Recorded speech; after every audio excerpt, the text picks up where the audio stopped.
یہ قرآن ایک بابرکت کتاب ہے جسے ہم نے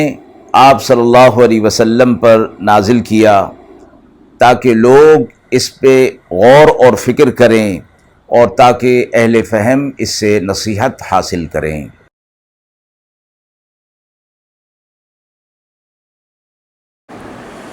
بسم اللہ الرحمن الرحیم۔ السلام علیکم ورحمۃ اللہ وبرکاتہ۔ ناظرین کرام، درس قرآن مجید کے آج کے اس پروگرام میں ہم سورہ دخان کی آیت نمبر 17 تا آیت نمبر 33 تک کے حوالے سے موصول ہونے والے سوالات کی روشنی میں تفسیر پیش کریں گے۔ جو سوالات موصول ہوئے ہیں آیت نمبر 17 تا 21 میں کہ حضرت موسیٰ علیہ السلام کے فرعون کو دیے گئے پیغام اور اس کے رد عمل کا کیا ذکر ہے۔ آیت 25 تا 33 میں فرعون اور اس کی قوم کی ہلاکت کے بعد بنی اسرائیل کو عطا کی گئی نعمتوں کا تذکرہ کس مقصد کے تحت کیا گیا ہے۔ اعوذ باللہ من الشیطان الرجیم، بسم اللہ الرحمن الرحیم۔ وَلَقَدْ فَتَنَّا قَبْلَهُمْ قَوْمَ فِرْعَوْنَ وَجَاءَهُمْ رَسُولٌ كَرِيمٌ أَنْ أَدُّوا إِلَيَّ عِبَادَ اللَّهِ إِنِّي لَكُمْ رَسُولٌ أَمِينٌ وَأَن لَّا تَعْلُوا عَلَى اللَّهِ إِنِّي آتِيكُم بِسُلْطَانٍ مُّبِينٍ وَإِنِّي عُذْتُ بِرَبِّي وَرَبِّكُمْ أَن تَرْجُمُونِ وَإِن لَّمْ تُؤْمِنُوا لِي فَاعْتَزِلُونِ فَدَعَا رَبَّهُ أَنَّ هَٰؤُلَاءِ قَوْمٌ مُّجْرِمُونَ فَأَسْرِ بِعِبَادِي لَيْلًا إِنَّكُم مُّتَّبَعُونَ وَاتْرُكِ الْبَحْرَ رَهْوًا إِنَّهُمْ جُندٌ مُّغْرَقُونَ كَمْ تَرَكُوا مِن جَنَّاتٍ وَعُيُونٍ وَزُرُوعٍ وَمَقَامٍ كَرِيمٍ وَنَعْمَةٍ كَانُوا فِيهَا فَاكِهِينَ كَذَلِكَ وَأَوْرَثْنَاهَا قَوْمًا آخَرِينَ فَمَا بَكَتْ عَلَيْهِمُ السَّمَاءُ وَالْأَرْضُ وَمَا كَانُوا مُنظَرِينَ وَلَقَدْ نَجَّيْنَا بَنِي إِسْرَائِيلَ مِنَ الْعَذَابِ الْمُهِينِ مِنْ فِرْعَوْنَ إِنَّهُ كَانَ عَالِيًا مِنَ الْمُسْرِفِينَ وَلَقَدِ اخْتَرْنَاهُمْ عَلَى عِلْمٍ عَلَى الْعَالَمِينَ وَآتَيْنَاهُمْ مِنَ الْآيَاتِ مَا فِيهِ بَلَاءٌ مُبِينٌ۔ آیات مبارکہ کا ترجمہ ملاحظہ فرمائیں۔ اور ہم آزمائش کر چکے ان سے پہلے فرعون کی قوم کی، اور آیا ان کے پاس رسول مکرم اور عزت والا کہ حوالے کرو میرے بندے خدا کے، میں تمہارے پاس آیا ہوا ہوں، بھیجا ہوا ہوں، معتبر ہوں، اور یہ کہ نہ سرکشی کرو اللہ کے مقابلے میں، بے شک میں لایا ہوں تمہارے پاس کھلی ہوئی بات، اور میں پناہ لے چکا ہوں اپنے رب اور تمہارے رب کی اس بات سے کہ تم مجھے سنگسار کرو،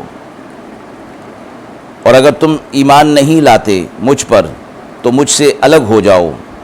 پھر دعا کی اپنے رب سے کہ یہ لوگ مجرم ہیں، پھر نکلیے لے کر رات میں میرے بندوں کو، بے شک آپ کا پیچھا کیا جائے گا، اور چھوڑ جائیے دریا کو تھما ہوا، بے شک وہ ڈوبنے والے لشکر ہیں۔ بہت سے چھوڑ گئے باغ اور چشمے اور کھیتیاں اور گھر اور آرام کا سامان جس میں رہا کرتے تھے۔ یوں ہی ہوا اور وہ سب ان سب کا مالک بنا دیا ہم نے اس دوسری قوم کو، پھر نہ رویا ان پر آسمان اور نہ زمین، اور نہ ملی ان کو کوئی ڈھیل اور مہلت۔ ہم نے نجات دے دی بنی اسرائیل کو ذلت کے عذاب سے جو فرعون کے طرف سے تھی، بے شک وہ تھا سرکش، حد سے بڑھ جانے والا، اور ان کو ہم نے پسند کیا جان بوجھ کر جہاں کے لوگوں سے، اور دی ہم نے ان کو نشانیاں جن میں کھلا ہوا انعام تھا۔ آیت 17 تا 21 کے حوالے سے جو سوال موصول ہوا ہے کہ اس میں حضرت موسیٰ علیہ السلام کے فرعون کو دیے گئے پیغام اور اس کے رد عمل کا کیا ذکر تھا۔ اللہ تبارک و تعالی نے فرمایا کہ ہم نے فرعون کی قوم کو آزما لیا تھا، آزمائش ان کے اوپر ڈالی تھی، اور ان کے پاس رسول عزت والا معتبر امین بھیجا تھا، اور اس سے مراد حضرت موسیٰ علیہ السلام ہیں۔ وہ ان کے پاس آ گئے اور فرعون کو کہا کہ میں اللہ کی طرف سے تمہارے پاس نبی بنا کر بھیجا گیا ہوں، اور یہ ایک آزمائش قوم کے لیے، امت کے لیے یہ بھی ہوتی ہے کہ کون ایمان لاتا ہے اور کون نہیں لاتا۔ موسیٰ علیہ السلام نے فرعون کی قوم سے فرمایا کہ بنی اسرائیل کو، کہ جس کو انہوں نے طرح طرح کی تکالیف کے اندر ڈالا ہوا ہے، ان کو میرے حوالے کر دو، اور میں ان کو جس طرح مناسب ہو میں ان کو اپنے ساتھ رکھوں۔ میں تمہاری طرف اللہ کا پیغام لے کر امانت داری کے ساتھ آیا ہوں، کوئی کمی پیشی نہیں کرتا، اس لیے تمہیں میری بات کو ماننا چاہیے، مجھ پر ایمان لانا چاہیے۔ اور یہ بھی فرمایا کہ فرعون جیسے اللہ کی سرکشی کے اندر مبتلا تھا، تو اس کو کہا کہ میں تمہارے سامنے اپنی نبوت کی واضح دلیل، مراد معجزات ہیں، وہ پیش کرتا ہوں۔ فرعون اور اس کی قوم نے نہ مانا، بلکہ مشورہ انہوں نے کیا کہ آپ کو قتل کر دیا جائے۔ اس پر موسیٰ علیہ السلام نے اللہ سے دعا کی، اور پھر اللہ تعالیٰ نے موسیٰ علیہ السلام سے فرمایا کہ آپ راتوں رات اللہ کے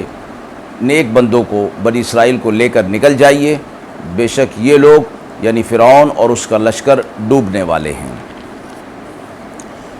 آیت 25 تا 33 میں فرعون اور اس کی قوم کی ہلاکت کے بعد بنی اسرائیل کو عطا کی گئی نعمتوں کا تذکرہ کس مقصد کے تحت کیا گیا ہے۔ فرمایا گیا کہ جب فرعون اور آل فرعون غرق ہو گئے تو کتنے باغ تھے اور کتنے ہی چشمے تھے، کھیتیاں تھیں، عمدہ مکانات تھے، آرام کے سامان تھا جس میں وہ رہا کرتے تھے۔ اور یہ ہوا کہ جب انہوں نے اللہ کی بات کو رد کر دیا اور نبی کی مخالفت میں آگے بڑھ گئے تو اللہ کی طرف سے حجت پوری ہو گئی اور انہیں غرق کر دیا گیا۔ اور اس کے بعد فرمایا کہ ہم نے ایک دوسری قوم کو ان کا مالک بنا دیا، مراد اس سے بنی اسرائیل ہیں۔ تو بنی اسرائیل جو پہلے فرعون کے محکوم تھے اور اس کے ساتھ ذلت کی زندگی گزار رہے تھے، اللہ تبارک و تعالی نے اپنی نعمتوں کا تذکرہ فرما کر یہ فرمایا کہ تاکہ وہ لوگ اللہ کے احسان کو مانیں، اور اللہ کے احسان کے ماننے کا ظاہری سلسلہ یہ ہوگا کہ وہ موسیٰ علیہ السلام کی مخالفت سے باز آ جائیں اور حق کو قبول کر لیں۔ ناظرین کرام، ہم امید کرتے ہیں کہ موصول شدہ سوالات کی روشنی میں جو تفسیر پیش کی گئی وہ آپ کے لیے قابل اطمینان ہوگی۔ اس حوالے سے آپ کے بھی کوئی سوالات ہوں تو ضرور کمنٹ باکس میں دیجیے، انشاءاللہ ان کے جوابات دینے کی پوری کوشش کی جائے گی۔ وآخر دعوانا ان الحمد للہ رب العالمین۔